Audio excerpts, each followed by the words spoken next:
This weekend, more than 20 tons of humanitarian aid started to arrive in Cuba to help the struggling country in the midst of a major economic crisis. Overnight, the country was plunged into darkness for the third time in a month.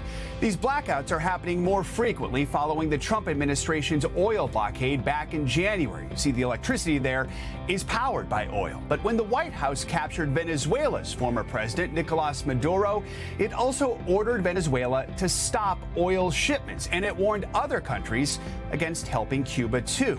Now, the situation on the ground in Cuba is getting worse by the day. NBC's George Solis has our Sunday focus from Havana. Cuba is a country running on fumes. No fuel has entered the island in more than 3 months after being cut off by the U.S., with gas and just about every other essential in short supply. This is how serious the fuel crisis is. These cab drivers have been here all night. They're actually pushing this cab to conserve what little fuel they have left. In this line, they only get 5 gallons of gas, and to get it, they need this government-issued card. Life for everyday Cubans has become grueling and unyielding. Empty and pothole-filled roads, crumbling facades, and trash-filled streets. Cuba is facing its worst humanitarian crisis in 6 decades. Weighed down by stagnant economic policies at home and a relentless U.S.-imposed trade and financial embargo. Lifting the old embargo would require an act of Congress, not just the president. This January, President Trump signed an executive order accusing the Cuban government of extraordinary actions that harm and threaten the United States, threatening any country with punishing tariffs if it tries to get oil to Cuba. Taking Cuba, I mean, whether I free it, take it, I think I could do anything I want with it. Cuban President Miguel Diaz-Canel sharply criticizing the president's comments, saying in a post on X that any aggressor will face an, quote, unyielding resistance. A decade has passed since President Barack Obama arrived in Havana, the first sitting U.S. president to do so since Calvin Coolidge.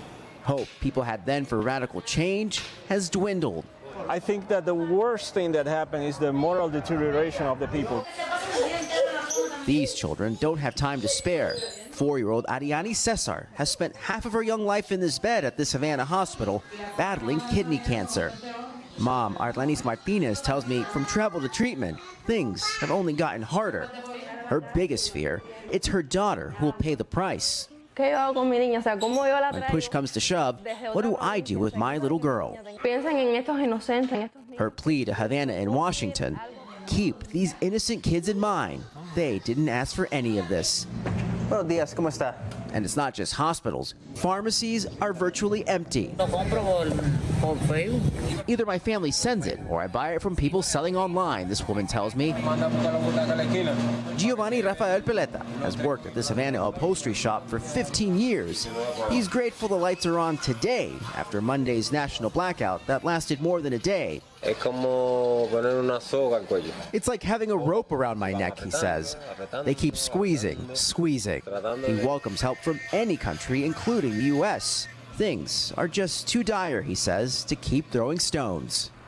Cuba and the U.S. have acknowledged there have been ongoing conversations. Cuba's president saying talks have been aimed at finding solutions through dialogue to the bilateral differences between the two nations. Meanwhile, the fuel crisis endures, and the next blackout could just be minutes away. Joe? George Solis, thank you. Hey, thanks for watching. And don't forget, you can catch the Today Show every morning on NBC or take Today when you're on the go. Just follow the Today podcast on Apple Podcasts, Spotify, or wherever you listen.